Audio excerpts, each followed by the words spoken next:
देखिए, तो हम लोग लास्ट वीडियो में जो हमारी पार्ट 7 था दशहरा, उसका हम लोग शब्दार्थ और प्रश्नोत्तर देख चुके हैं।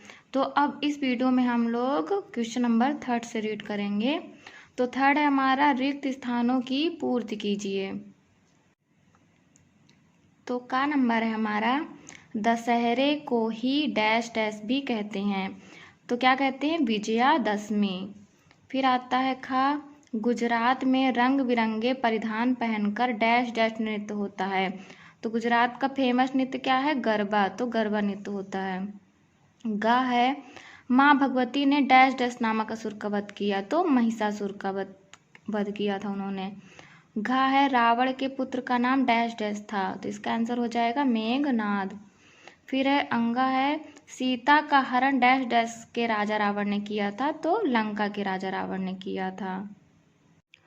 देखिए, तो अब आ जाते हैं हम लोग भाषा अध्ययन पे।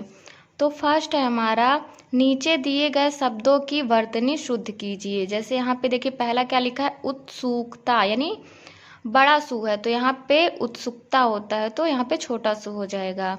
यहाँ पे पहाड़ी लिखा है, यानी डा के नीचे बिंदी नहीं है, तो इसका क्या हो जाएगा, पहाड़ी। क्षेत्र में यहाँ पे छाता वाला छा है, यहाँ पे छतरी वाला छा होगा क्षेत्र में। फिर है रावण, यहाँ पे बा नहीं होगा, वाह होगा, रावण। दशहरा, तो यहाँ पे ससरौता वाला शाह है तो सलजम वाला शाह होना चाहिए, दशहरा। कर्नाटक, तो यहाँ पे रा है, आधा रा होना चाहिए, तो कर्नाटक। तो ये हो गया हमारा, वर्तनी को हमने शुद्ध कर दिया। अब हम लोग देखते हैं सेकंड नंबर जो है हमारा, निम्नलिखित शब्दों में से जो शब्द संयुक्ताक्षर से नहीं बना है उसे अलग कीजिए। तो देखिए पहला क्या लिखा है, परिधान, फिर प्रारंभ, उत्साह, पहाड़ी, फिर क्षेत्र। तो देखिए जो शब्द संयुक्ताक्षर से नहीं बना है तो यहाँ पे हो जाएगा हमारा इसका उत्तर परिधान। क्योंकि देखिए संयुक्ताक्षर का मतलब होता है संयुक्त अक्षर जिसमें दो या दो से अधिक अक्षर संयुक्त हों। जैसे देखिए यहाँ पे प्रारंभ में आधा मा और भा, ये संयुक्ताक्षर है। उत्साह में आधा ता और सा, पहाड़ी में जो ईड़ी है, क्षेत्र में जो हमारा छा है और त्रा है, ये भी संयुक्ताक्षर है। तो इसका उत्तर हमारा क्या हो जाएगा, परिधान। फिर थर्ड नंबर आते हैं, निम्नांकित वाक्यों को कोष्टक में दिए निर्देशानुसार बदलिए। तो पहला नंबर है हमारा, दशहरा सभी स्थानों पर इसी प्रकार मनाया जाता है। तो इसको बोल रहा है कि प्रश्नवाचक में बदलना है। तो प्रश्नवाचक में बदलने के लिए हम लोग यहाँ पे इसके आगे क्या लगा देंगे, क्या, क्योंकि क्या हमारा प्रश्नवाचक वाक्य है। तो इसका उत्तर हो जाएगा, क्या दशहरा सभी स्थानों पर इसी प्रकार मनाया जाता है। अब देखिए ये एक प्रश्न जैसे शो हो रहा है, क्या दशहरा सभी स्थानों पर इसी प्रकार मनाया जाता है, उसके बाद क्वेश्चन मार्क। तो ये हो गया हमारा प्रश्नवाचक वाक्य। फिर देखिए सेकंड है, रावण अधर्मी और अत्याचारी राजा था। अब इसको संदेहवाचक में चेंज करना है।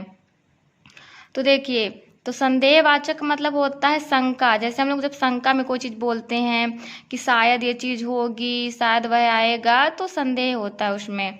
तो यहाँ पे इसके आगे हम लोग क्या लगा देंगे, शायद। शायद रावण अधर्मी और अत्याचारी राजा था। तो ये हो जाएगा हमारा संदेहवाचक में। तो ये हो गया हमारा थर्ड नंबर। अब देखिए फोर्थ नंबर, देखिए नीचे दिए गए शब्दों में से अनुस्वार वाले शब्द छांट कर लिखिए।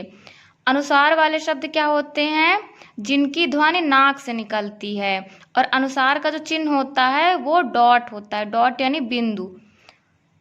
जैसे देखिए पहला नंबर क्या है, बंधी, फिर संयोग, आतंक, समाप्त, लंका। तो इसका उत्तर क्या क्या हो जाएगा, संयोग, आतंक, लंका। ये तीनों हमारे अनुस्वार वाले शब्द हैं।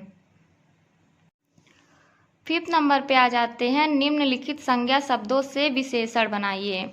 इधर संज्ञा शब्द दिए हुए हैं, अब उनका हम लोग को विशेषण शब्द बनाना है। जैसे घमंड का विशेषण शब्द क्या हो जाएगा, घमंडी। भार का भारी, अत्याचार का अत्याचारी, गुलाब का गुलाबी, अन्याय का अन्यायी, धन का धनी, बनारस का बनारसी, विदेश का विदेशी।